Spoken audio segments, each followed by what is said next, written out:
I help homeschool mamas show up on purpose in their homeschools and in their lives. And I'm so glad you're able to find the Homeschool Mama resource page, because there are oodles of resources that I have learned have been useful for me and for a lot of other people that are trying to live their lives on purpose with authenticity toward freedom and purpose.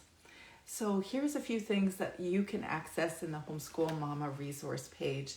First and foremost, the most popular resource, free resource that I have is the Homeschool Mama Retreat. This Homeschool Mama Retreat is designed for the homeschool mama who's been around and needs a time and a space to breathe and think about what's working and what's not working in her homeschool. So another resource that I have for new homeschool families, new homeschool moms, is the Capturing the Charmed Life Mini-Course, which you can also find on my website, www.capturingthecharmedlife.com. But on this page, this Homeschool Mama resource page on this website, you are able to find all sorts of resources that have been popular. I'm going to tell you the top free resources, the ones that most people have enjoyed. They are the daily affirmations. No surprise there. These are daily affirmations that I use myself, that I continue to use. You can recreate them as you will. They really just help you to focus on what you really want in your homeschool. The Grappling with Overwhelm Checklist. There's a reason that I focus on overwhelm in this account. It is really because it's a common experience. It is a feeling, or how would you describe it, an emotion that might cover a lot of different experiences in homeschool. We need to actually practice, become self-aware.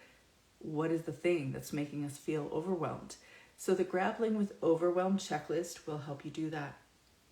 I've also got the Homeschool Mama Big Emotion Checklist, which you'd think would be kind of similar, but it helps you address how you're actually thinking, the practice of thinking your thoughts, actually deciding how you want to think about certain things, reframing, getting perspective.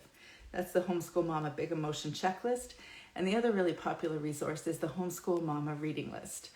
And I've got two reading lists. I've got one that's for personal growth, and I've got one that is designed just for homeschooling.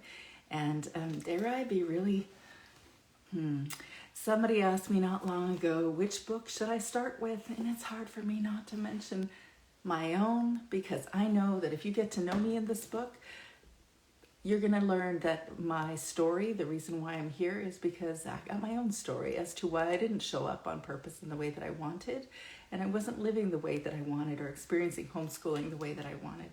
So of course, I would recommend my book, but there are some amazing other books, many other books and authors that have been really useful over the course of time, my 15 years or so in homeschooling.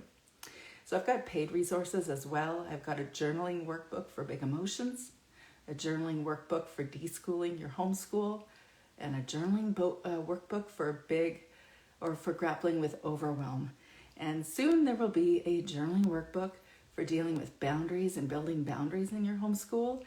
So if you're interested in any of the free resources, you can find up to about 25 or 30 different resources on the Homeschool Mama resources on this page on capturingthecharmedlife.com.